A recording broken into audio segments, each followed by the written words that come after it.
Yo soy el doctor Alonso Segarra, yo trabajo en el Hospital Goyeneche y me ha tocado de dar la clase de hemorragia digestiva alta, baja, intermedia. En general, la hemorragia es lo más común que tenemos dentro de las emergencias gastroenterológicas. A nosotros también nos despiertan, no como el ginecólogo, pero sí en general seguido, 2, 3 de la mañana. La única unidad de hemorragia en el Perú es Rebagliati. Después de eso, nada, si alguien sangra 2, 3 de la mañana, tiene que esperar hasta el día siguiente, 8 de la mañana, que entre el turno. No es lo adecuado, pero esto se da por una cuestión fisiológica. Ustedes saben del ritmo circadiano. El ritmo circadiano de cortisol está muy vinculado al cirrótico. Y cuando uno tiene cirrosis, en general hipertensión portal hace que haya varices esofágicas. ¿Dónde más hay? Varices periumbilicales y varices rectales, ¿correcto? Entonces, en general las varices sangran 4 o 5 de la mañana. En realidad, si queremos clasificar la hemorragia digestiva alta, puede ser por el volumen, menos de 250, de 250 a 500, más de 500 y más de 750. Ahorita lo van a ver, ¿correcto? Pero en general podemos decir que el sangrado puede ser leve, moderado, severo o crítico.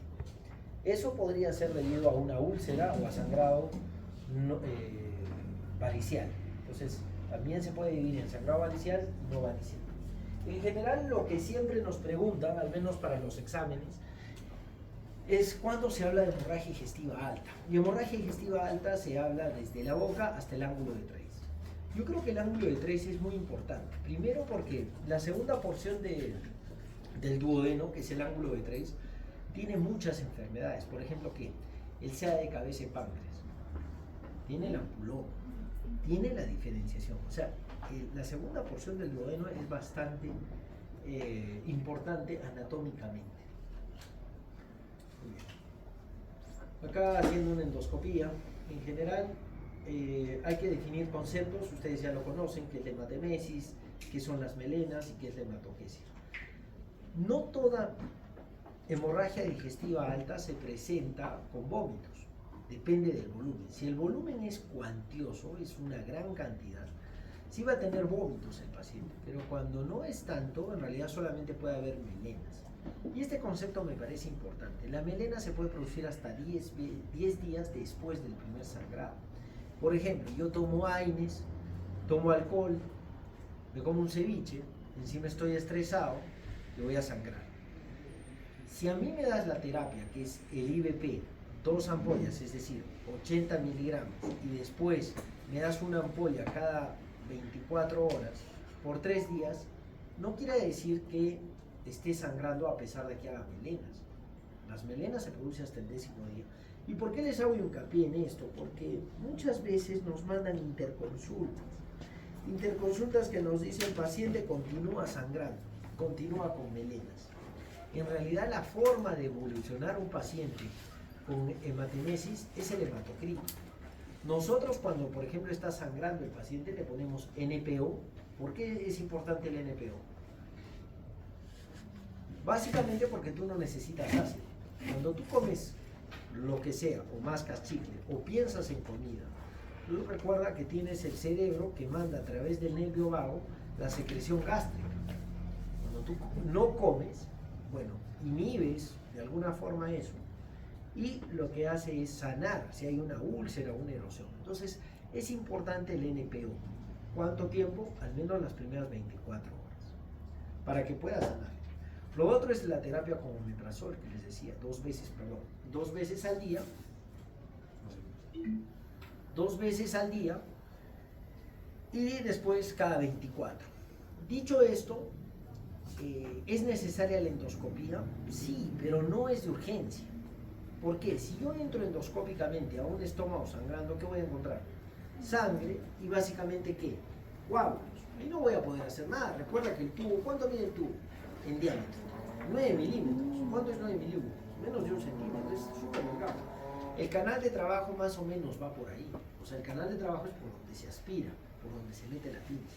Entonces un coágulo grande no va a poder ser disuelto o absorbido. Entonces, lo que se necesita en estos casos, ¿qué tengo que hacer? Casos es esperar a que se limpie el estómago. Le podemos dar eritromicina como lo hace Estados Unidos, o acá no tenemos eritromicina endovenosa, sino damos ¿qué? Metoclopramida o levosulfiride. ¿Para qué? Para limpiar el estómago, ¿correcto? Y de esa manera nosotros poder ver bien el estómago y clasificar a la hemorragia digestiva. ¿Qué clasificación de sangrado conocen? La famosa escala de Forrest, ¿no? Para ver y decir si va a resangrar el paciente, si es una 2A para arriba, o si simplemente se va a curar con omeprazol, que es una 2A para abajo. Es una 2C, es una 3, es una 2B. ¿De acuerdo? Entonces eso es importante. ¿Qué más? Respecto a la hemorragia digestiva alta, vamos a ver que también se puede confundir con la pseudomelena. ¿Qué alimentos creen que produce pseudomelena? Tú. Ahí está, claro. En realidad, el bismuto, eso es mucho más frecuente que, ¿no? que la beterraga, ¿no? En realidad el bismuto, muchos pacientes toman el peptobismol, ¿no? Están con diarrea y toman y dicen, pucha doctor, estoy sangrando. Y no está sangrando, simplemente ha tomado bismuto. ¿Qué otra cosa? El hierro, ¿no? El hierro sacarosa no, el maltofer no, pero sí el sulfato ferroso que nos dan en la posta para no tener anemia, produce produce eso. ¿Qué opinan del tébeno? ¿Qué es el tébeno? ¿Saben qué es eso? ¿Perdón? Ya, ¿sirve o no sirve? En realidad no mucho. El tébeno ha venido a hacer una prueba que el gobierno ha dicho que todo tébeno pasa a colonoscopía. Me parece un poquito exagerado, puesto que no es un país vegano. Si fuéramos veganos, bueno, pero muchos de ustedes, yo estoy seguro que piden el corte 3/4 o medio. Entonces, ustedes están tragando sangre, no porque está con sangre. Entonces, probablemente les salga tébeno positivo. Ahora, supongo que están acá desde las 8 de la mañana sentados y no se han parado. Entonces, yo sé que es un supuesto, pero hay gente que sí. Por ejemplo, los choferes de carretera o los fisicoculturistas, cuando hacen, por ejemplo, peso muerto y bajan, va a haber un poco de sangrado. Entonces, eso va a salir el tébeno positivo. Entonces, yo considero que el tébeno debería ser siempre acompañado de la consulta médica. Si a ustedes les toca un paciente que es camionero y tiene tébeno positivo y no tiene pérdida de peso, no tiene, no sé, antecedentes de cáncer en primer grado, por gusto pedirle una colon, sobre todo si no pasa de 60, 50 años. Porque te imaginas a todos los tébeno positivos que nos pueden mandar muy amable, que nos puedan mandar la posta, no podríamos hacer tantas colonias, ¿no? De repente en un país con mejores cosas. Bueno, lo que les decía de la hemorragia digestiva alta, la etiología es varicial y no varicial. En realidad la úlcera péptica es súper más frecuente, y para eso tenemos que saber que el principal factor de úlcera péptica es el Alzheimer. Entonces hay que tener cuidado, igual que el Helicobacter pylori. Recuerden que el Helicobacter pylori es súper frecuente. 70% de la población tiene Helicobacter pylori. Hay formas de detectarlo, supongo que lo han visto en gastritis, a través del test del aliento, la histología, el test de la ureasa, ¿no? Por ahí de repente en sangre serológica, y por último también en heces, pero la de heces es muy poco fidedigna, ¿no? No tiene mucha sensibilidad y especificidad. Recuerden que menores de 40 años con síntomas dispépticos que no mejoren, o sea, por ejemplo el doctor tiene 22, 23 años, 22 años, y tiene disconfort, tiene dispepsia y tiene probablemente una EPS, que es un síndrome de dolor epigástrico. Entonces yo le doy omeprazol y no mejora. ¿Le hago endoscopía? No, le hago un test del aliento. Menores de 40 años se les hace test del aliento. Y si sale positivo, que es lo más probable, ¿por qué? ¿Cómo se contagia el Helicobacter pylori? ¿Cuál? Bueno, es fecal. ¿Pero cómo? O sea, por ejemplo, si es que una persona, o sea, por ejemplo, mediante alimentos que están mal lavados. Ajá. Un beso apasionado, ¿no? Cuando ustedes están en Patria o en LIV y se conocen ahí con una fulana o un fulano, está en el sarro de los dientes. Por eso es que es tan prevalente. Por supuesto, como dice el doctor, está en el agua, en el ceviche, pero la clásica, ¿no? Cuando yo era estudiante, a veces invitaban al tío, no voy a decir casi se me sale el apellido del doctor de ese entonces, era un cardiovascular buena gente, como yo estaba con ustedes, y lo invitábamos porque le gustaba pues el carro. Entonces lo invitábamos a nuestras fiestas, a nuestras parrilladas, y como tenía billete, el tío se ponía su caja, y todos chupábamos de la caja y su vasito. No, perdón. La cuestión es que, ¿qué está hablando? Ahí. Y compartíamos un vaso. En ese vaso también está. Entonces, como dice el doctor, es fecal, es muy fácil de contagiarse y básicamente está en todo lado. Dicho eso, el Helicobacter pylori, ¿dónde está? ¿En el fondo, en el cuerpo o en el ano? ¿Por qué en el ano? ¿Dónde están las células G? En el ano, ¿no? ¿Y qué tiene las células G? Gastrina. ¿Qué produce la gastrina? Ácido clorhídrico. Entonces, ellos, el Helicobacter pylori es una bacteria que le encanta el ácido. Es súper resistente, por eso es que tenemos que matarla con ¿cuántos antibióticos? 2 por lo menos. Y a veces una doble dosis. Por ejemplo, la amoxicilina, usted le da una faringitis, bueno, no miro de acá, pero quien quiera responde. Le da faringitis, ¿qué toma? Por ejemplo, una bacteriana.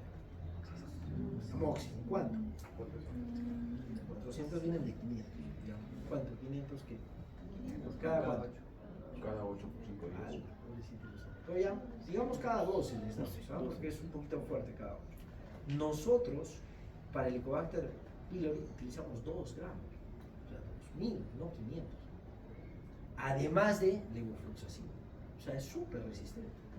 Entonces, el tratamiento, por supuesto, si a alguien le interesa, por acá hay un gastro, quiere saber un poquito más, está la guía de Maastricht. No necesitan leer las 72 páginas. Al final están las recomendaciones, que son 4 páginas, las pueden leer sencillamente y ahí está todo. Y ahí te dice qué hacer, ¿no? Cuando encuentras el Helicobacter pylori. Dicho esto, es súper resistente y al molestar al estómago, produce mucho más ácido. Este ácido cambia. ¿A dónde? A urea. Y malogra ¿qué? El bulbo duodenal. Por eso es que las úlceras por el Helicobacter pylori se producen en el duodeno. ¿Pero dónde está el Helicobacter pylori? En el ano. ¿Esa es una gastritis de qué tipo? B. Esa es la que tienen ustedes. Mientras que una gastritis arriba de los 60 años, ¿de qué tipo es? A. ¿Por qué? Porque es atrófica o autoinmune. Por tanto, el factor intrínseco, ¿en quién estará disminuido? En el A, ¿no? Por eso es que le das pues Ensure, lo que ustedes dicen, no, este no es mi colágeno, este es mi Ensure. El Ensure viene de eso, con vitamina B12. ¿Por qué? ¿Dónde se produce el factor intrínseco? En el estómago. ¿En qué células? Varietales, junto con el ácido clorhídrico, ¿no? ¿Y qué hace este factor intrínseco? Se une a la vitamina. ¿Y dónde se absorbe? En el hilo también. Entonces eso es importante, ¿no? Bueno, otras cosas, bueno, lo que siempre les digo a mis alumnos de práctica. Cuando les pregunten la causa de terremotos, causa de úlcera, siempre pueden responder 3 aseveraciones que nunca se van a equivocar. ¿Y cómo les tomas lista a ellos que recién llegan?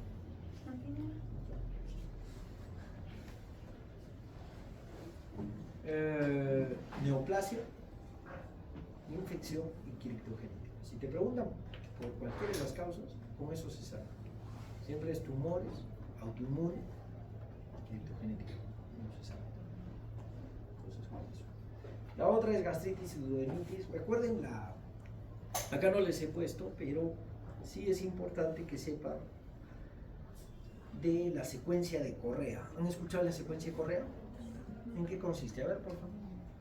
O sea, se hizo ciertos estudios, se determinó cuál era la secuencia de las alteraciones celulares en los tejidos del estómago que causaban a cáncer y había ciertos estadios característicos, empezando por una gastritis, la cual evolucionaba aguda, la crónica, luego una metaplasia y ya límite de la metaplasia. Correcto, excelente. Entonces, nosotros tenemos fases para que hagas úlcera. No pasa rápidamente, porque tenemos factores defensivos de la mucosa. ¿Alguien se acuerda de los factores defensivos de la mucosa? El moco, el bicarbonato, el flujo sanguíneo, ¿no? Entonces, en general, protegen, y lo que pasa es de una gastritis a una erosión y de la erosión hacia úlcera. La diferencia, ¿cuánto es? 5 milímetros. ¿Cuántas capas conocen del estómago? ¿Cuántas? 4 dicen muchos, ¿no? Mucosa, submucosa, muscular, etc. Bueno, ahora se ha visto que son 7. ¿Por qué son 7? Primero la mucosa, después la muscularis mucosae, después la submucosa 1, después la submucosa 2, después recién la muscular, la serosa y de ahí la adventicia. Para que haya una penetración hasta la muscular tiene que ser úlcera. Si solamente está hasta la muscularis mucosae, que está debajo de la mucosa, solamente es una erosión. Entonces, si les preguntan las causas, como acá ven, ¿no? Úlcera péptica, gastritis duodenitis, varices esofágicas, que son importantes por la cirrosis hepática, que es una patología muy común en nuestro medio, ya que la cirrosis se produce ¿por qué? Por supuesto, víricas, ¿qué más? Autoinmunes, alcohol, pero el alcohol ya no tanto, ¿ah? ¿Saben qué es? La obesidad. La esteatohepatitis. O sea, la esteatosis acá tenemos todos. Nos pasan por ecografía, esteatosis 1, grado 1, de repente grado 2, yo tendré grado 3. Pero ¿cuándo es problema la esteatosis? Cuando se transforma en esteatohepatitis. ¿Y qué es la esteatohepatitis? La inflamación por grasa. ¿Cómo la determinas? No por ecografía, sino por transaminasemia. Cuando tú tienes una transaminasemia y estás gordo o con resistencia a la insulina, probablemente vayas a hacer cirrosis. Por supuesto en el 15%, muy bajo, pero tienes chance. Recuerden que la primera causa de cirrosis hepática en el mundo occidental, Estados Unidos, los franceses son muy flacos, pero en Estados Unidos, ¿cuál es? Obesidad, ¿no? Entonces es por eso. La otra es Mallory Weiss. La pregunta es, ¿desgarro de qué tipo? Longitudinal del unión esofagástrico. Lo que les decía, tumores gástricos y demás. Muy bien. Acá está la etiología no varicosa.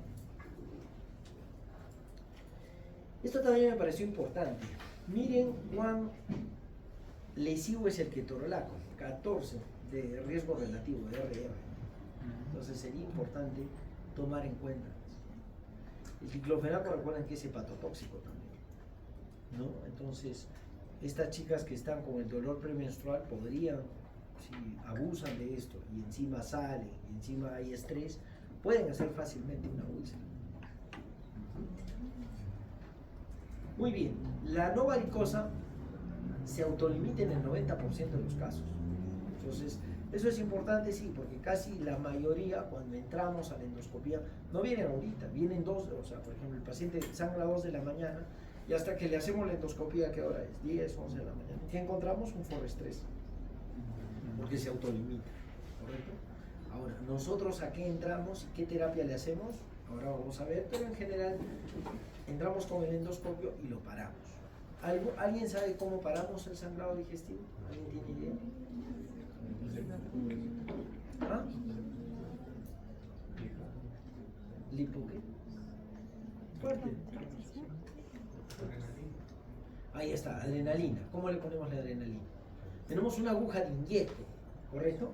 Pero si ustedes ponen la adrenalina donde sea pura, lo que van a hacer es una necrosis, porque van a hacer un efecto vasoconstrictor demasiado. Entonces, lo que nosotros hacemos es diluirla. Hacemos una ampolla de 9 en 1. Entonces, mezcla 1 de adrenalina. ¿La ampolla de cuánto viene? De 1. 1 por 9 de cloruro. Y vas inyectando en 4 cuadrantes. Ahí vas a tener 2 efectos. Un efecto mecánico y un efecto vasoconstrictor. Ese es el primer método. ¿Eso le harás a una varice gástrica? ¿No? ¿Por qué no?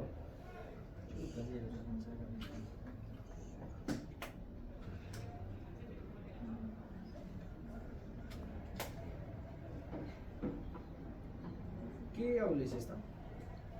502, ¿no? Entonces, esa es la primera. Lo otro es esto, un método, también podría ser un clip, y ahora vamos a ver cómo se hace un clip. o también un método de terapia de calor, que es el Heater Pro, que es una probeta caliente, o el argón plasma, que es una de no contacto, ¿no? Que sirve para angiodisplasias. Lo que hablaba sobre la clasificación según la magnitud de la hipovolemia, ¿no? De 500 a 750 y más de 1,5 litros es grave. Recuerden que cuando es grave, y les planteen un caso clínico, paciente, otra vez le vamos a poner de ejemplo al doctor, de 24 años que va al IF, de ahí toma diclofenaco para el dolor de cabeza, toma alcohol y era Helicobacter pylori. Gracias. Gracias. Entonces, ¿qué me estaba contando? Entonces, este paciente empieza a sangrar profusamente. No se autolimita, está dentro del 15%. Y lo que genera, ¿qué es? Más vómito, y llega a tener hemoglobina de 8. ¿Qué hace? Yo lo que pondría es estabilidad hemodinámica, lo primero. Creo que les ha venido una pregunta así. Bueno, les va a venir. NPO, estabilidad hemodinámica y intubación. ¿Por qué? ¿Qué pasa si yo entro a una endoscopía que está sangrando en demasía? Al final se va a atorar, ¿no? Va a entrar al pulmón y va a hacer una insuficiencia respiratoria y va a morir. Entonces, necesitamos que esté intubado. Entonces, yo creo que la clasificación, según la magnitud de la hipovolemia, ¿qué hay que hacer? Básicamente intubar. ¿Me dejo entender o no? Entonces, eso es importante. Estabilidad hemodinámica y, en casos de grave, intubación. El enfoque inicial, importante, ¿no? Lo que le estaba molestando al doctor. ¿Qué hizo? ¿No? ¿Cuánto tiene de anemia?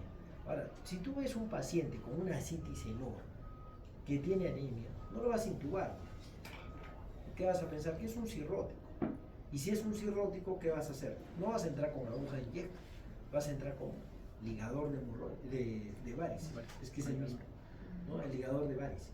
Entonces, ¿qué vas a poner? Vas a poner bandas elásticas dentro de las varices. O sea, vas a absorber la varice y le vas a poner una banda elástica. O hay un medicamento que se llama monoetanolamina.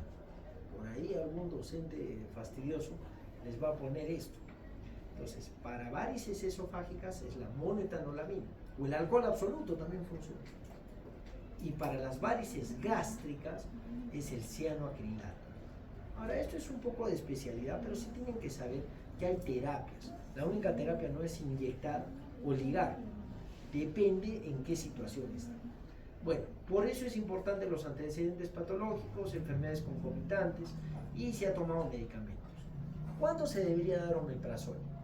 Nosotros, y estoy seguro que ustedes, en la posta va a venir el pacientito polimedicado, omeprazol para proteger su estómago. Las únicas condiciones para dar omeprazoles anticoagulantes, o sea, por ejemplo, warfarina. ¿Dónde funciona la warfarina? ¿Ah?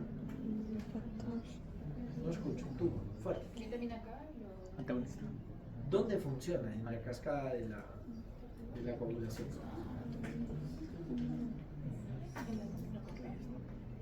¿Cuál?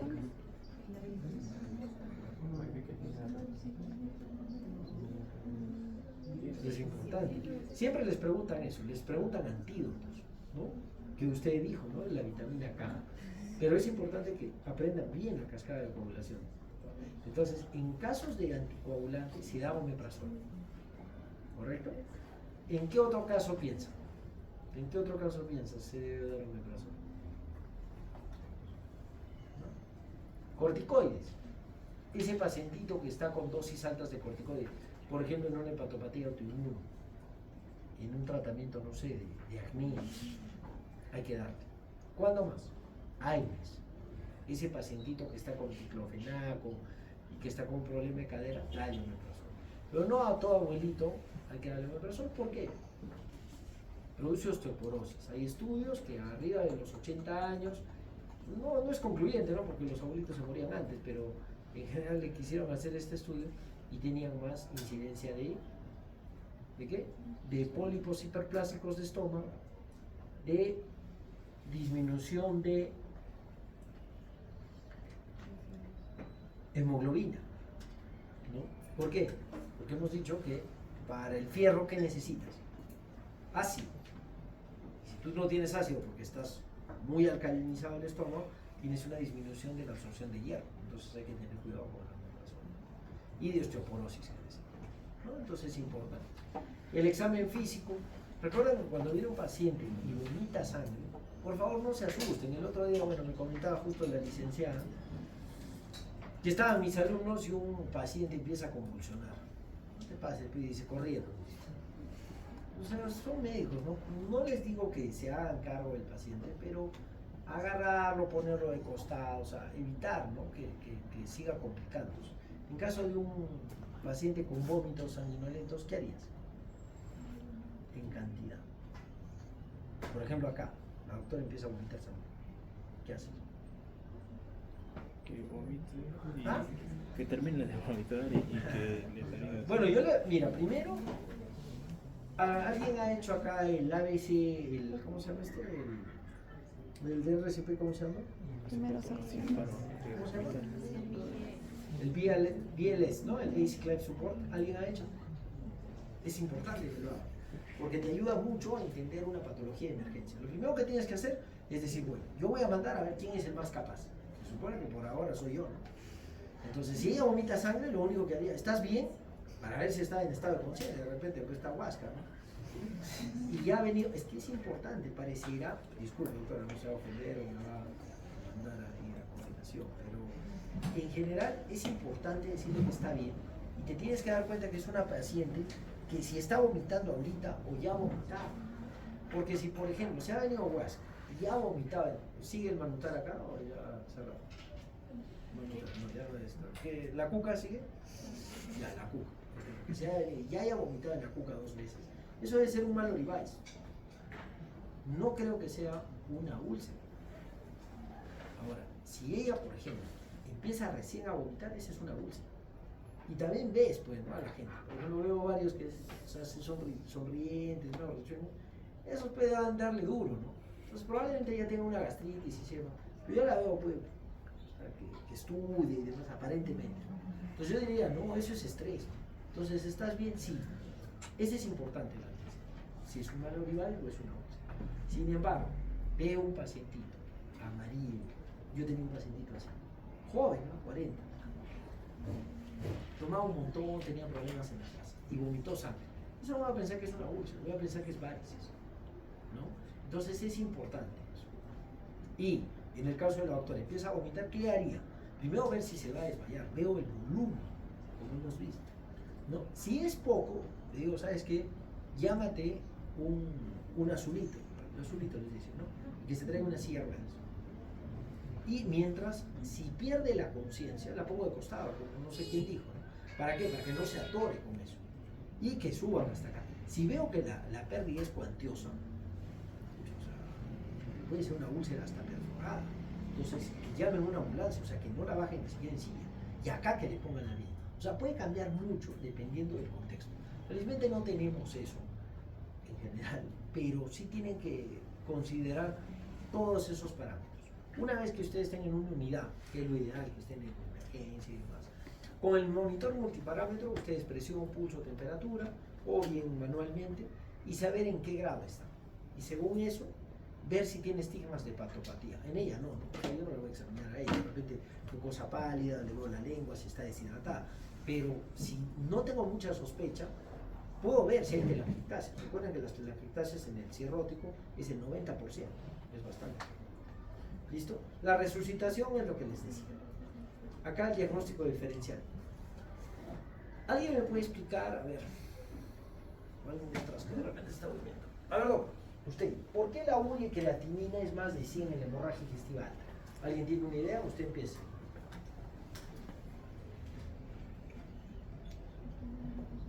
¿Alguien tiene idea? Bueno, la hemoglobina es una base nitrogenada, tiene bases nitrogenadas. Entonces, ustedes saben que cuando se va absorbiendo, imagínate, yo sangro del bulbo duodenal, va a pasar hacia dónde? Hacia duodeno, ilium, hilo. Y ahí va a haber una absorción de bases nitrogenadas. ¿Cómo va a elevarse la urina? Va a elevarse. Pero ponte que es sangre del hemorroides o sangre del colon derecho. No va a regresar, ¿no? Entonces, claro, puede haber un poco de reflujo, pero no tanto, ¿no? en general, ¿qué va a pasar? La urea no se va a elevar. Entonces, la relación de 20-1 te dice mucho que es hemorragia. Porque normalmente nuestras interconsultas, ¿cómo se llama usted? José. Le decimos a José, ¿no? Está en interconsulta. Doctor, por favor, paciente con melenas, por favor, posibilidad de endoscopía y colon. Y la doctora está con un sangrado, la otra doctora necesita para estudiarse un cáncer gástrico, el otro doctor en realidad tiene varices esofágicas. O sea, ¿a quién le hago? ¿A él o no? Primero tendría que ver su urea y creatinina, ¿no? Si la urea está muy elevada y ha caído la hemoglobina mucho, lo más probable es que sea un sangrado digestivo alto. Pero, por ejemplo, si sea hemorroides, no le vas a hacer alta.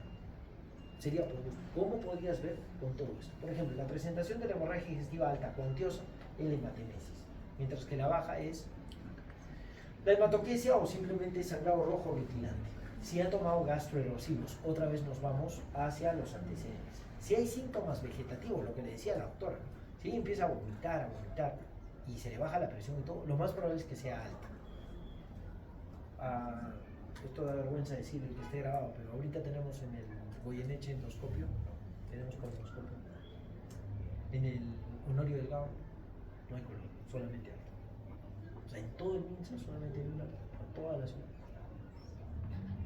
Entonces, sí, sería ideal que ustedes, o sea, tengan todo, pero no hay. A mí, otra vez, da vergüenza que esté grabado, a mí me gustaría que Acato ponga un centro de simulación, no para ustedes, porque todavía son chicos, pero, por ejemplo, creo que hay residencia acá de gastro, que van a nuestros hospitales, tienen que tener un centro de simulación, así como odonto. Ahí creo que deberían invertir el dinero. El aspirado nasogástrico, ¿se pone o no sonda nasogástrica para ver si está sangrando? Sí. Doctor, ¿y las varices cómo sabe que no? No pasa nada. ¿Seguro? Eso dice la guía. A mí me da miedo, ¿no? Volarte otra varice. Me dice que no pasa nada. Le pones silocaína y ves. Pero es fidedigno, o sea, poner, y si no sale sangre, no es de arriba, no. Porque, ¿ustedes han visto alguna vez una sonda nasogástrica? Es fenestrada en la punta, en los últimos 5 centímetros. ¿Qué pasa si ahí se mete a los pliegues gástricos y no sale nada? O se tapa con un coágulo. Eso quiere decir que no tienes hemorragia, ¿no? Entonces, ponerla o no ponerla, mejor es mirar, ¿no? Entrar con el sonidos intestinales, importante. Así como las mujercitas en la regla tienen dolor en el vientre justamente porque hay un sangrado, pasa eso con el estómago. Hay una molestia y lo que va a hacer es aumentar el peristaltismo. Y ese peristaltismo va a hacer que puede ser una hematoquesia. Si es mucho el volumen de sangre, puede tener hematoquesia y ser del estómago. ¿Por qué? Por la rapidez del peristaltismo. ¿Se entiende lo mucho? ¿Eh? Muy bien. Los que les decía, ¿no? De las heces oscuras. Gelatinas, por favor. A ver, les cuento una experiencia propia. No, yo no he sangrado. Mi paciente. ¿No? Yo entré a una colonoscopía, estamos estudiándolo para hemorragia digestiva y le hago la alta y no encuentro nada. Y en la colono empiezo a ver pues sangre, pero no un volumen cuantioso ni sangre rojo rutilante, sino encontraba como un lavado de carne. Busqué todo el colon y nada. Me metí de nuevo y nada. Ya está demorando, yo tenía pacientes afuera, este era particular. Me metí a ileo. Recuerda que podemos hacer ileoscopía con el colon. O sea, empujas nomás y te metes, ¿no? Estaba en el ileo y miraba. Y salía. Pucha, decía, no encontraba por el punto de sangrado. Esto va a cápsula, dije. O sea, yo puse la conclusión, va a cápsula. Una cápsula está a 3.000 soles. Pues tampoco es que puedas pedir y pedir. Bueno, la cuestión es que se levanta y tuve que imprimir de nuevo el informe. ¿Por qué? Porque al final, cuando ya estaba despiertita, le dije, señora, ¿y usted sí, ayer qué comió? Solamente gelatina roja. Entonces, o sea, yo en vez de demorar la colono 20 minutos, me demoré creo que 1 hora, perdí tiempo, me asusté, no encontré, me sentí frustrado. ¿Y de quién fue la culpa? Mía. O del enfermero, porque debí preguntar qué comió ayer. Si va a tomar gelatina, ¿de qué color? Verde, por ejemplo. No, sí, lo que sea. Piensa que se ha tragado fluoresceína, no sé, pero la cuestión es que no sea, eso es importante. Igual los chocolates, entonces también es importante eso. Muy bien. Datos de laboratorio, la hemoglobina, es súper importante. O sea, cuando tú quieres controlar a un paciente, no vea, por favor, la melena. Eso no es para control. ¿Qué tienes que ver? Hemoglobina y hematocrito. Porque el hematocrito se mueve mucho. La hemoglobina a veces demora en caer. La uricreatinina, como les enseñé, el cociente y estudios de coagulación. Muy bien. A ver, acá está un manejo de hemorragia digestiva. En general, bastante aleccionador. ¿A qué hora termina?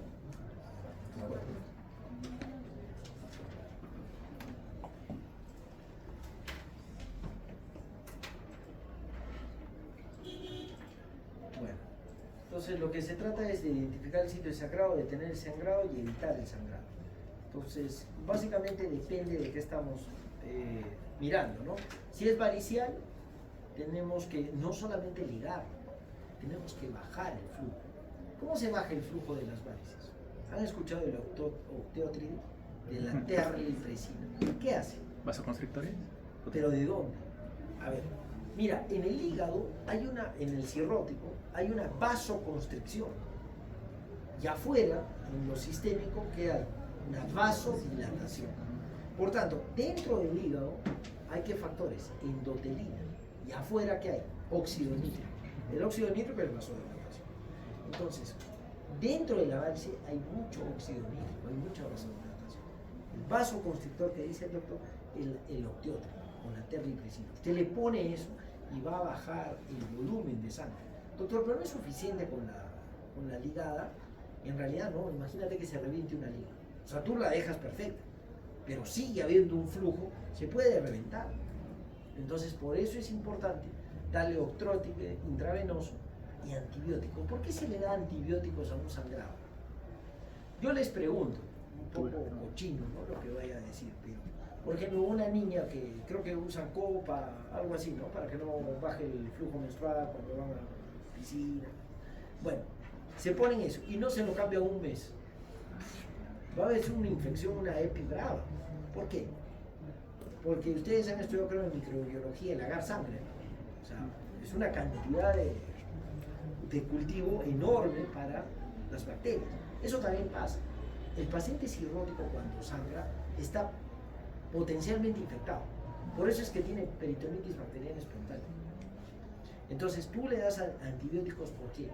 Para evitar, profilácticamente, al sangrado. Pero no al sangrado cualquiera. Al sangrado de una úlcera, una maloribitis, no es necesario. Pero sí al cirrótico porque es un sangrado crónico. Recuerden que hay dos tipos de insuficiencia. La insuficiencia hepática aguda, por ejemplo. Hemos tenido una paciente chiquilla, así de su edad, que se ha tratado de matar con paracetamol. Ha tenido una hepatitis brava y eso ha sido una hepatitis aguda. ¿Correcto? Por favor, si no, si es que lo y una insuficiencia hepática crónica es una cirrosis. Entonces, el cirrótico sangra constantemente. Entonces, a ese le tienes que dar antibiótico. Sobre todo cuando sangra. ¿Y qué más? Miren qué bonito. Non-selective beta blockers. ¿Qué es eso? Los bloqueadores beta no selectivos. ¿Cuáles conocen? A ver, ¿quién sabe? ¿Ah? El propranolol, el atenolol, carvedilol, ¿no? En general, ¿estos para qué? Porque dicen que disminuye la presión en cuña. ¿De quién? Del hígado. ¿Cómo se mide la presión en cuña? ¿Ah? Se supone que te meten un catéter, te digo se supone porque no hacemos eso acá. En Estados Unidos lo han hecho, pero en centros muy, por ejemplo, Rochester, que es de Mayo Clinic, pero como estudio de investigación, o sea, no hacen a todos. Les los cateterizan, miden la vena cava superior, perdón, la inferior, se pasan el hígado y miden la porta y sacan la diferencia. Se dice que los beta bloqueantes disminuyen esta presión. Es como un tips, pero farmacológico. Se supone, porque en realidad nosotros, yo me acuerdo que cuando era residente, medíamos la frecuencia cardíaca. Si bajó, estaba bien. Pero en realidad no es tan fidedigno, ¿no? ¿Cómo sabes? Después de beta blockers se le ha medido la presión. Pero bueno, se usa todavía. Si a alguien le interesa un poquito más de beta blockers, cirrosis, existe el protocolo de Babeno. ¿Ya? Ha habido el Babeno 1, 2, 3, ahorita estamos en el 7. ¿Ya? También es como 400 hojas, las 3 últimas, ahí te dice todo lo que tienes que hacer. Muy bien, y la endoscopía. Entonces, ¿es importante la endoscopía? Sí, ¿cómo no puede haber en los hospitales? Espero que no me escuchen, que no me hagan un TikTok, pero debería haber, ¿no? Muy bien. ¿Qué pasa si sangra? ¿No? Acá vendría ¿qué? El shunt, el TIPS. ¿Quién sabe qué es el TIPS? A ver, Es una, ahora a ver, TIPS, otro. una derivación transyugular, por la yugular entramos y Un shunt es eso, ¿no? Es una derivación para evitar. Lo que pasa es que hemos hablado que la porta tiene mucha sangre y una sangre venosa retrógrada. Entonces, ¿qué haces? Tú conectas la porta con la vena cava. ¿Para qué? Para que pase por ahí el flujo. Pero ¿cuál es el problema? No pasa nada por el hígado. ¿Y qué vas a producir? Una encefalopatía brava. Solamente tú le pones el tips, que no hay en Perú. Tienes 3 meses para hacerle trasplante hepático, que no hay en Perú. Solamente creo que se hace 2 al año en el remo. O sea, todo cirrótico acá, ¿qué pasa? Deberíamos hacerlo. Bueno, acá decía identificar el sitio de sangrado y lo que también tienes que hacer una vez auxiliada al paciente, que eso es 1 minuto, 2 minutos, es hacer el, para saber cómo está, ¿no? El riesgo preendoscópico. ¿Qué score conocen para hacer el riesgo preendoscópico? Glasgow, muy bien. ¿Cuál más? Roca, ¿no? Es de toda la vida, esa es historia, ¿no? ¿Nunca han escuchado Roca en el Glasgow? A ver, busquen en internet de paso que no descanso que busquen Roca. Yo tengo el QX Calculate, es muy bueno. Ponen en Aptoide, se bajan QX y ahí está todo, de cardio, de neuro, de todo. Se lo bajan así como Tinder.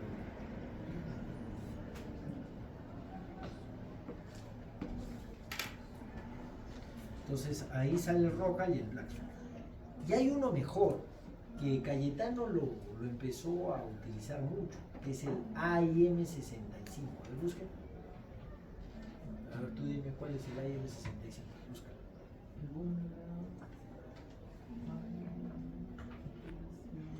INR, ¿qué más?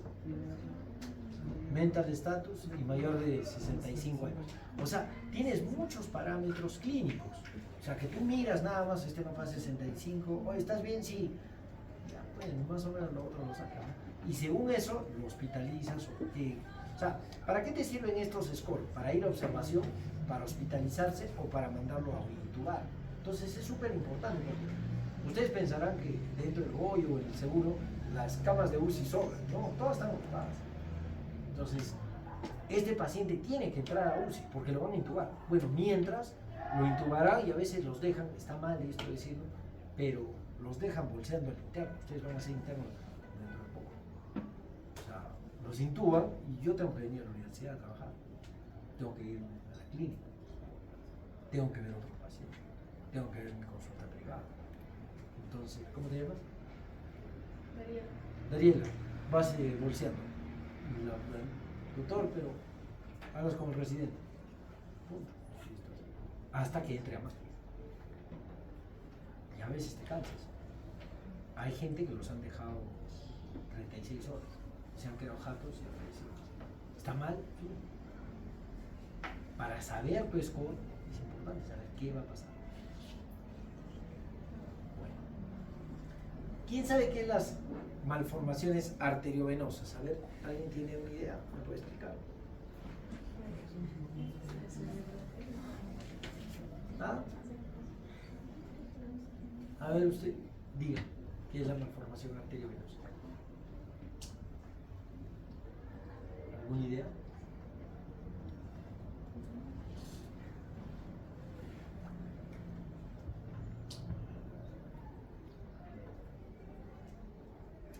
¿Nada? ¿Alguien?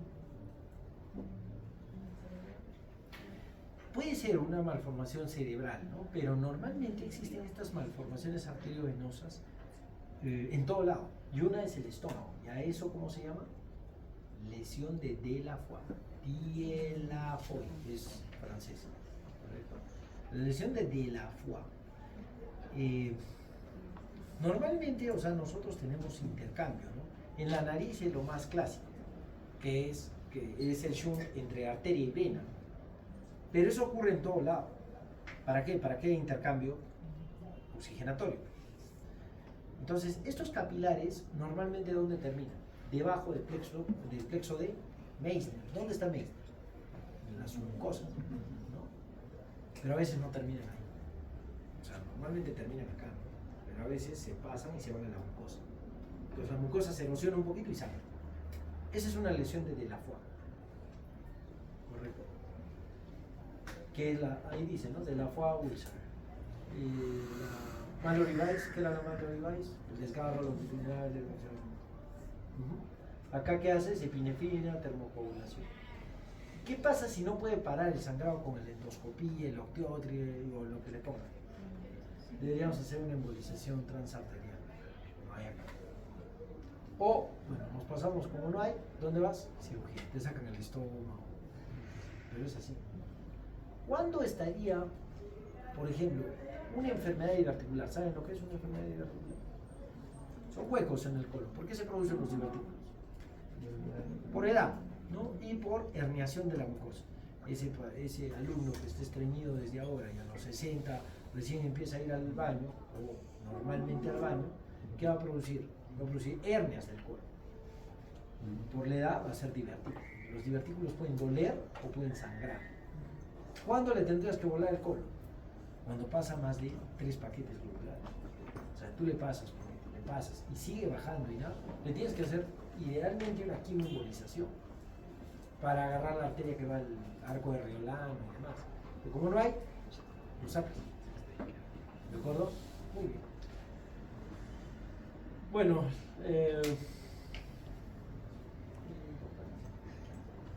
muy bien. Acá está, ¿no? Lo que les decía. ¿Se notan? El Blackford y el Rocan, ¿no? Entonces lo primero que tendríamos es hacer el Blackford. Pero ¿han visto cuántos parámetros son los Blackford? Un montón. Y a veces, o sea, el laboratorio no te lo da fácil. En cambio el IM65, mucho más rápido. Y el ROCAL. Tienes el ROCAL preendoscópico y el ROCAL posendoscópico. No creo que les pregunten, pero sí de repente les podrían poner, y yo pondría, o sea, el ROCAL y Blackford es para hemorragia digestiva alta o para cáncer gástrico o demás. Y casi todo en gastro es clasificaciones. Entonces, lo único que yo les aconsejaría es bajen de una vez el QX cuando puedan, y cuando tengan pacientes de hablar de hemorragia y les den una historia, sáquenle al toque el Blackford y el ROCAL o el IM65 para ver en qué está.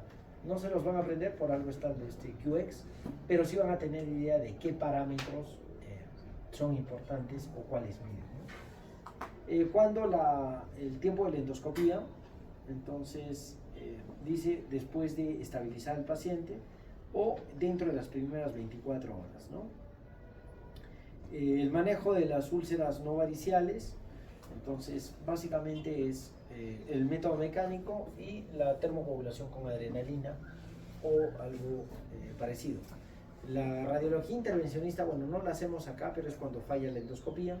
El manejo del sangrado varicial, lo que les decía, ¿no? La terapia antibiótica profiláctica y considerar el TIP si es que no mejora. Evitar, ya saben, cuándo dar omeprazol para que no haya sangrado, y eso es básicamente cuando están tomando fármacos no antiesteroideos, aspirina o clopidogrel. Hemos dicho corticoides, anticoagulantes, AINES y también antiplaquetarios. ¿Qué antiplaquetarios conocen? Por aspirina y clopidogrel.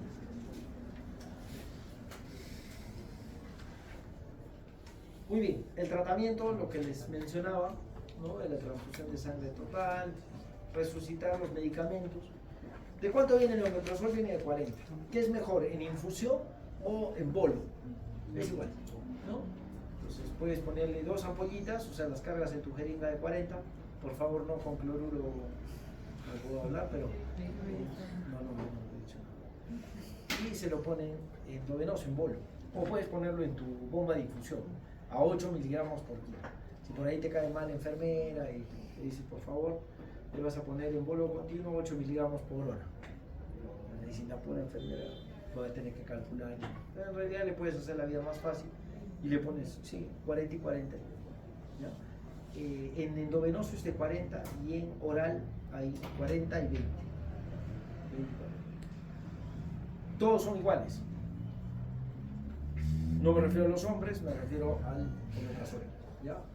El ESO, el panto es igual para parar el pulso. Recuerden que la estabilización del coágulo, cuando se hace con pH es más de 6, porque la pepsina es inactivada y no puede lisarse el coágulo. ¿Ya? Muy bien. Una pregunta: si le entro endoscópicamente y le paro el sangrado, ¿necesitaría seguir con IVP? ¿Por qué sí? ¿Por qué no? Sí, en realidad la estabilización, o sea, tú puedes parar eso, pero puede desestabilizarse el coágulo que le has hecho. Entonces sí, tienen que continuar. ¿Cuántos días? Normalmente, como dice, 72 horas, 3 días, ¿no? Es suficiente. Muy bien. Cuando el concentrado de hematíes, en realidad con hemoglobina menos de 8. ¿Por qué se evita? Por ejemplo, a veces nos llegan interconsultas y nos dicen, doctor, hágale la endoscopía lo más pronto posible, porque en general lo que va a suceder es que puede fallecer, está con 7 hemoglobina. No le puedes hacer, porque el riesgo de un reflejo vasovagal es más alto.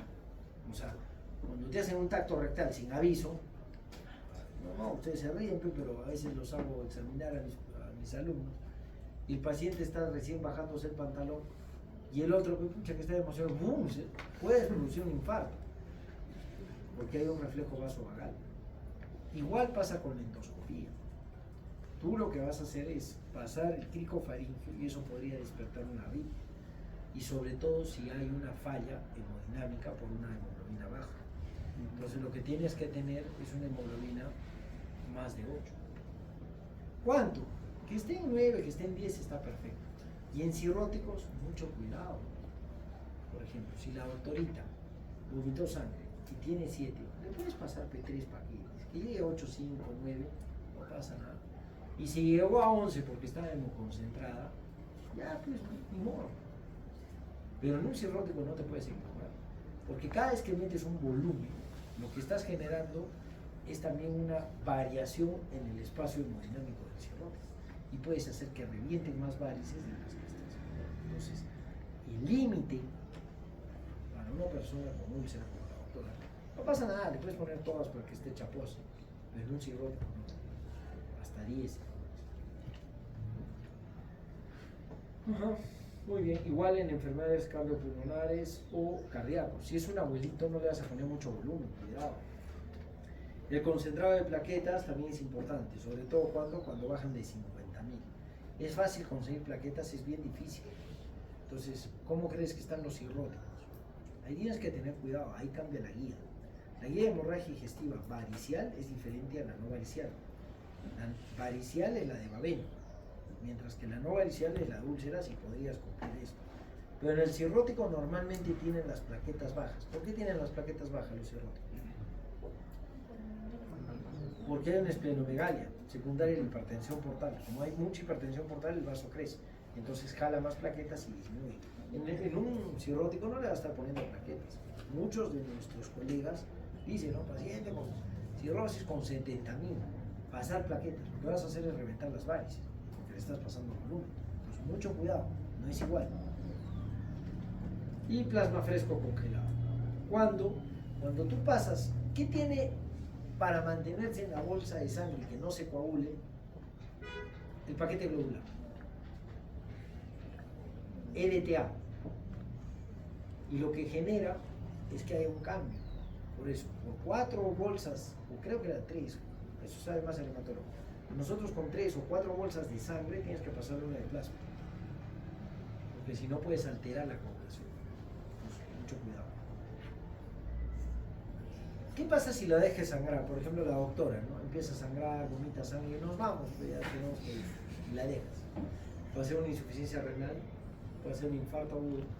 Si no la han volteado, se puede broncoaspirar y llegar a una insuficiencia respiratoria. Entonces esto pasa, tristemente sí, parecerá chistoso, pero hay abuelitos pues que sangran y no los ven. Y están con AINES y puede pasar esto. O sea, puede estar sangrando crónicamente y tiene 5 de hemoglobina, 4, ya se infarto. Entonces hay que tener cuidado. Muy bien, el tratamiento endoscópico, esto es importante. Son imágenes un poco feas, en el sentido de que son gráficas, pero yo me encontré una de estas. Por supuesto me asusté, nunca quiero encontrarme esto. Es bien difícil porque, por ejemplo, acá está en retroflexión. Eso quiere decir que estás con el endoscopio y haces una maniobra así y estás viendo el fondo del estómago. Entonces es bien difícil agarrar la varice o, en todo caso, el punto de sangrado. O sea, no es tan sencillo. Acá tienes un Forrest 1B, en la cual es un sangrado, ¿de qué tipo? En napa, ¿no? Acá es a chorro. El 2A, ¿cómo es? Es un vaso visible. Vaso visible. Siempre les van a poner la 2A. Creo que para el CEDU, para el residentado, para todo. ¿Y por qué? Me parece también importante. Porque estas tres tienen que hospitalizarse. Esta puede tener resangrado. ¿Y cuánto es el defecto de resangrado? 95. Sin usar. A pesar de que le pones omeprazol, a pesar de que le haces la inyección. O sea, tiene riesgo de resangrado. Si tú encuentras esta, bueno, no creo que sea tanto. Alguien me ha movido la de APO, pero en general es 75. ¿Correcto? Esta es 95, 75. Y ese es 55. Así les ha venido en el examen, 55%. ¿Y por qué es importante? Cuando tú entras a un Forrest 2A, lo lavas. O sea, le metes un chorro de agua y si se despega, puedes pasar a esto o a esto. O llegaste a esto, que simplemente como es una mancha. Un coágulo adherido. ¿Correcto? Entonces, es importante por eso siempre el 2A, porque ese es el que te indica si se hospitaliza o se va. ¿De acuerdo? Y la que nunca sangre, y felizmente siempre encontramos, es nuestra Forrest 3, ¿no? O sea, si van al consultorio y demás, no vamos a comprar una bucha. Es difícil. Si preguntas cuánto, todos salen Forrest 3. Muy bien. ¿En qué paciente realizamos tratamiento endoscópico? En estos. No sé si el 2B, el 2A. Estos no. Muy bajo riesgo de resangrado. El Forrest 3 se correlaciona con la clasificación de Sakita. ¿Han escuchado la clasificación de Sakita? Bueno, ustedes conocen, creo que todo el mundo, hasta el portero que de repente nos está escuchando Forrest, porque lo escucha y lo escucha cada rato. Pero el Forrest 3 se correlaciona con curación. El grado de curación también tiene grados. ¿Cuáles son? La clasificación de Sakita. A ver, búsquenla. Un ratito, por favor. Sakita Miwa. Google Imágenes. A ver, un ratito.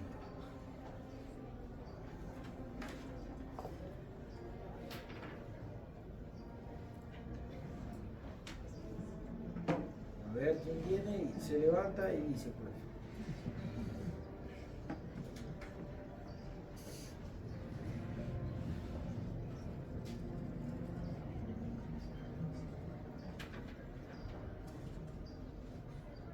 De Sakita Miwa. Ajá. A ver, por favor, párate y cuéntanos. Activa A1, macroedematosa. Activa A2, poco edema, margen claro y escara blanca. Cicatrización H1, capa blanca de regeneración en base. Cicatrización H2, defecto menor que H1, regeneración, cubre casi todo el piso de la úlcera. Curación S1, S2, S1, epitelio de regeneración rojo, cubre todo el piso de la úlcera, no capa blanca. S2, meses a años, el enrojecimiento reduce, cicatriz blanca. Muy bien. Lo que pasa es que Sakita Miwa se creó para ver A, H y S.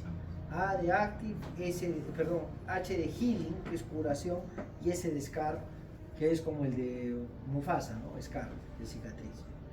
Básicamente nos indica que ya la úlcera se está curando. Es un igual a un Forrest 3, pero dividido.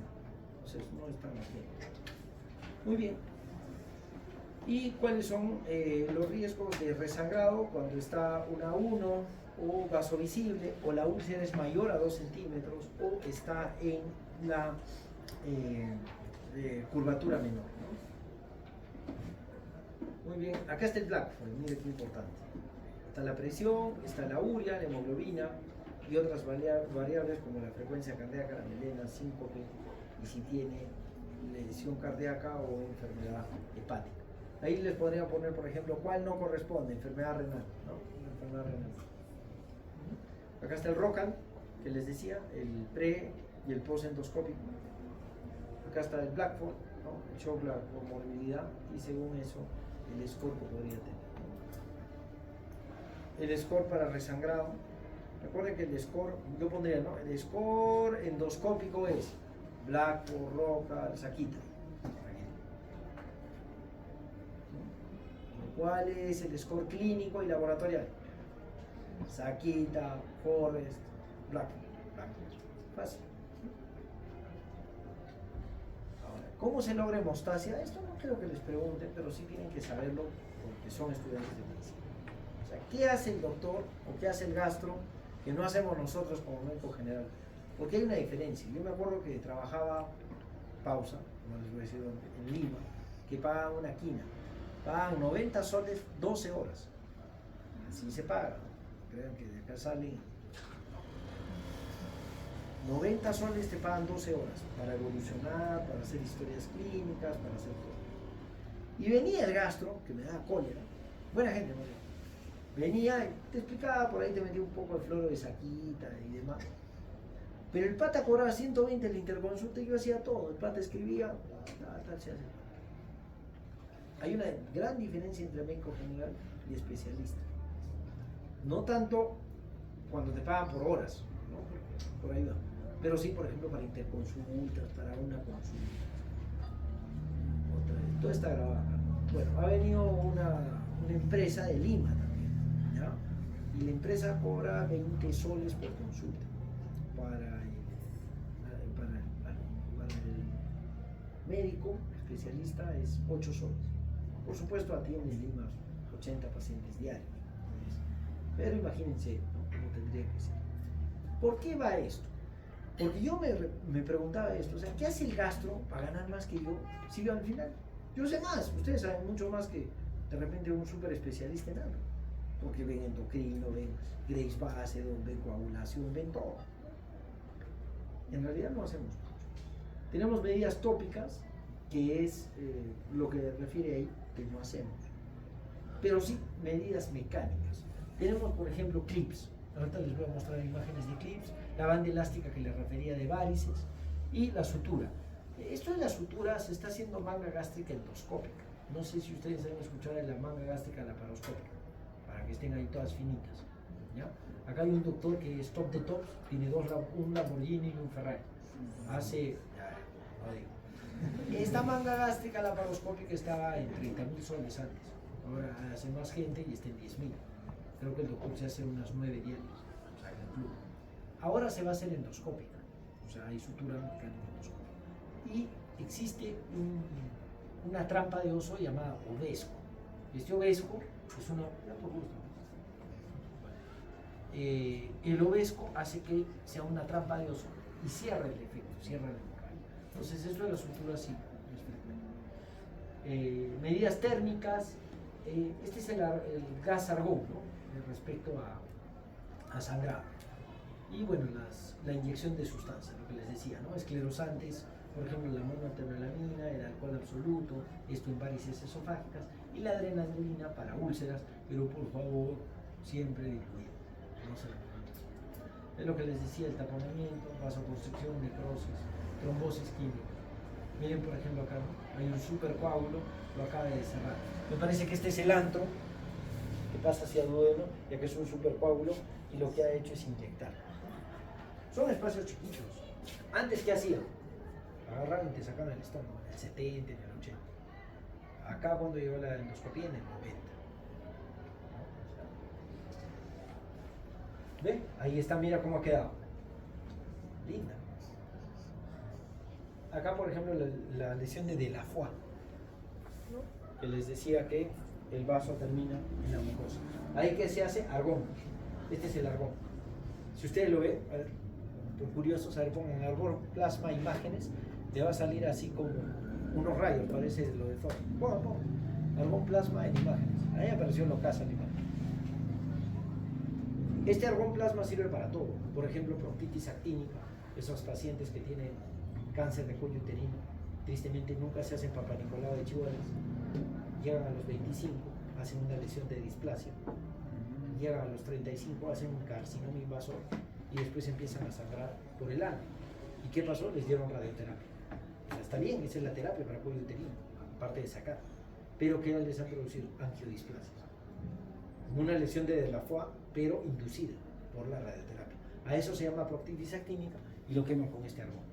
Este argón también sirve para úlcera. ¿Me dejo entender? No mucho. Entonces, nosotros tenemos, y esto no está, no lo he puesto, pero me parece importante, yo pondría una pregunta de estas, las ectasias vasculares.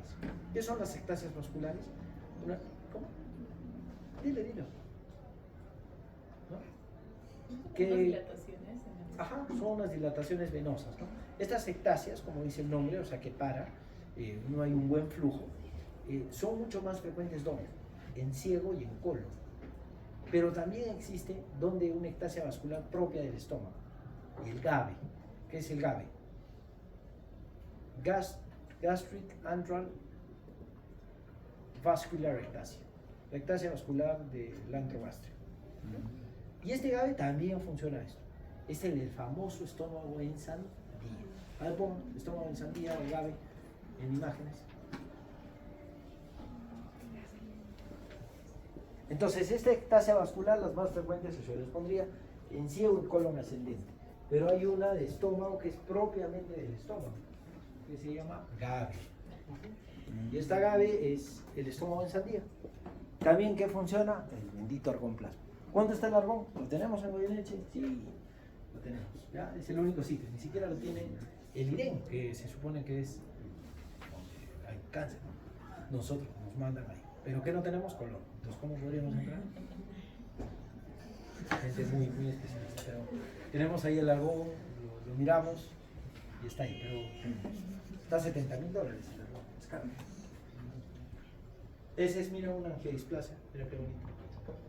Y ahí está, después de que los hemoclips, básicamente lo que se hace es ponerles clips. Miren, acá está sangrando el vaso. Lo que se hace es abrir. Miren, acá está abierto. El clip no sirve mucho, es bendito. Esto también está grabado. Le pasó a un colega en el cual íbamos a hacer una biopsia de páncreas a través de una ecoendoscopía. O sea, entramos endoscópicamente, nos pegamos a la pared y en la punta del endoscopio hay un ecógrafo y yo puedo mirar a través de la pared que hay. Entonces me ubiqué en el páncreas, pero la aguja estaba un poquito roma y cuando voy a penetrar desgarro la mucosa, abrí, ¿sí? Y empezó a sangrar. Entonces ahí perdí 10 años, yo tenía antes 30, ahora tengo 40. Entonces empezó a sangrar, lavamos, paró, pero había pues un chuzo. Mi colega, yo no vi eso me contó. Entonces lo único que hice es ponerle esto, le puse los clips y te quedas. Cuando ustedes sacan pólipos, igual. ¿Qué son los pólipos? Son como lunares, yo les digo a mis pacientes, ¿no? Son lesiones elevadas que pueden transformarse a displasia, que pueden transformarse a cáncer, por tanto hay que sacarlos. Y una vez que los sacas, a veces son grandecitos y puedes ver la mucosa. Perdón, la mucosa está bien, a veces ves la muscular. Hasta la muscular está bien, pero a veces ves hueco. Y ahí tienes que ponerlo. No es tan sencillo, parece fácil, pero es un poquito complejo. Ahí está la colocación de hemoclips. Y bueno, la terapéutica endoscópica. Esto es del sangrado varicial, creo que también hablamos. Existen dos clasificaciones, me gustaría que las vean en la casa. Es la clasificación de Paquet, muy antigua, y la clasificación de Hachi-Sumi. Importante para ver cuáles se ligan y cuáles no. Miren qué hermoso. ¿Para qué? Para estudiantes, porque en realidad encontrarte esto da miedo. Estas son varices monstruosas, en cualquier momento pueden sangrar. Entonces lo que haces es entrar endoscópicamente, si es que no está sangrando, y le pones sus ligas. Si está sangrando, ¿qué empiezas? Resucitación, NPO, omeprazol, profilácticos y lo más importante, terlipresina o opioide. ¿Cuánto está la terlipresina? 200 soles. Necesitas 5 ampollas. Otra.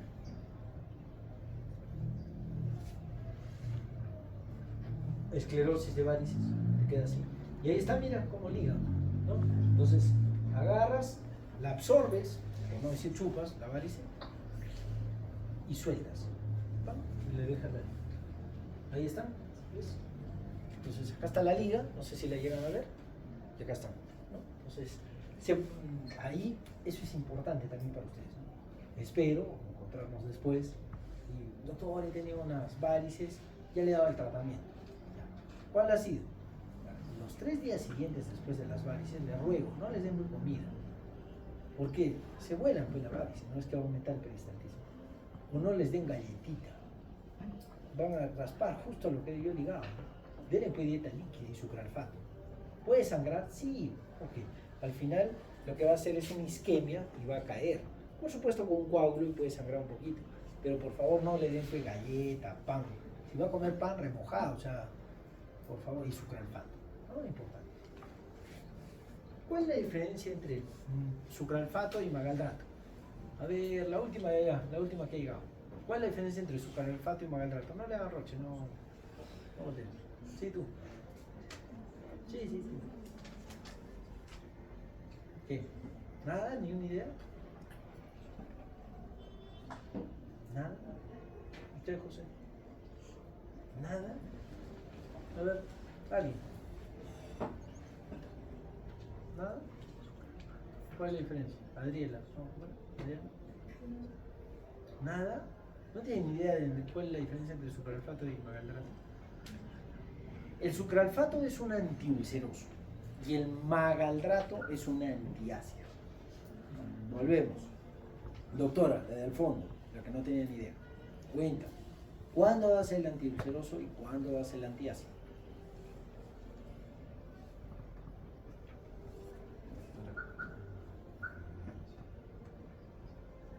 ¿Nada? José.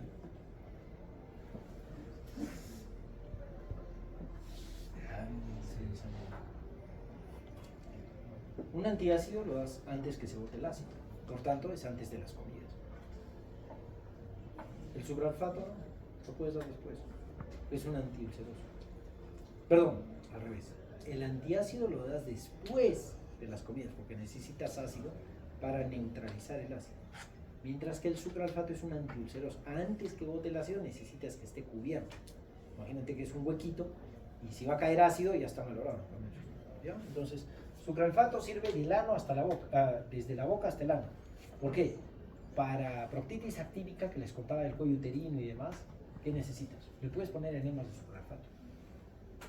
Si tienes una lesión, por ejemplo, un cuerpo extraño, nosotros sacamos monedas, los chiquillos se creen alcancías, se meten monedas, de todo. Entonces, sacamos y las raspas, les pones sucralfato. En cambio, antiácido, ¿dónde es? Solamente el estómago, ¿correcto? Entonces, eso les puede ayudar. Ahí está, mira la cicatrización, qué bonita. Ahí está, mira, ¿ves? Ya hay una cicatrización fuerte en el esófago. Y varices de repente tipo paquete. Muy bien. Listo. Acá varices gástricas, ¿no? Ahí sería interesante que lean la clasificación de Sarín. Simplemente dice que hay varices esofágicas y varices gástricas. Las gástricas, ¿qué haces? Estas son gástricas. Todo esto es una varice, mire, estamos en fondo y todo esto es la varice y acá está el signo del pezón, que es de Hachizumi. El signo del pezón es, este se va a reventar. Ahí que tienes que ponerle cianoacrilato. ¿Cuánto está el cianoacrilato? 1500 soles. Ahí acá. Entonces, ¿qué esperas? Que salga.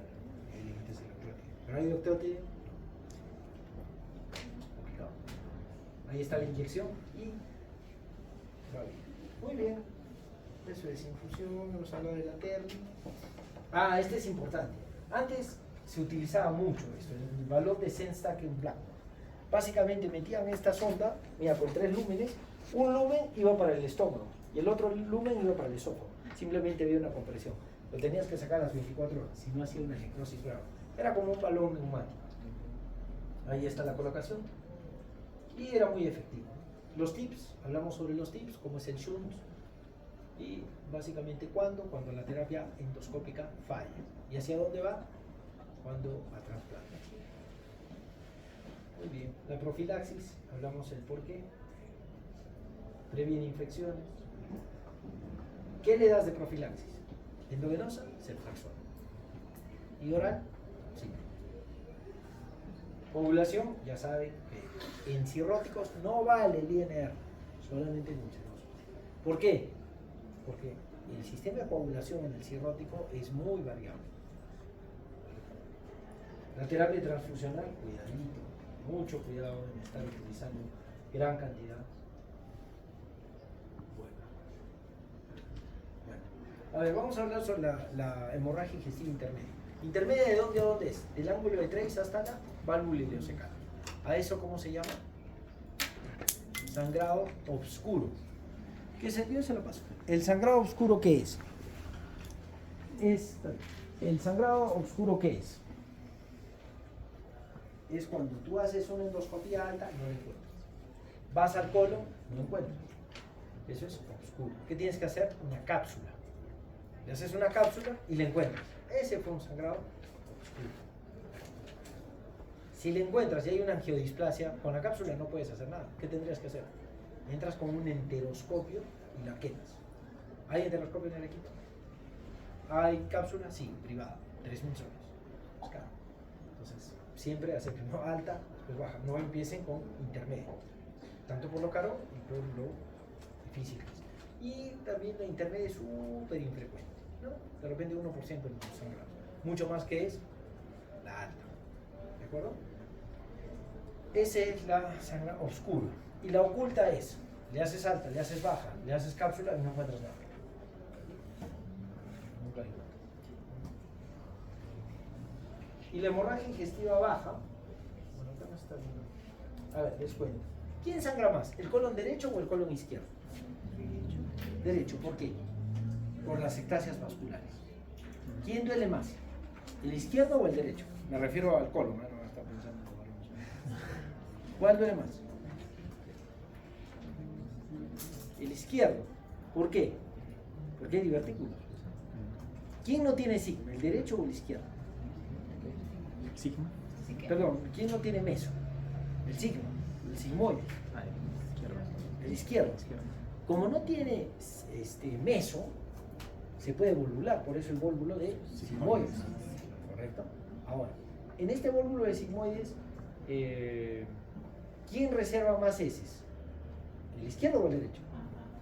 El izquierdo, porque están más secas. O sea, va pasando, que es un reservorio del colon, es su función, y también sacar las heces. Y lo otro es el estreñido que va a pasar, va a crecer. ¿Y qué va a producir? Herniación de la mucosa. Entonces, ¿dónde hay más divertículos? ¿Dónde duele más? Izquierdo. ¿Quién sangra más? Derecho, por las ectasias. ¿Quién es más animizante?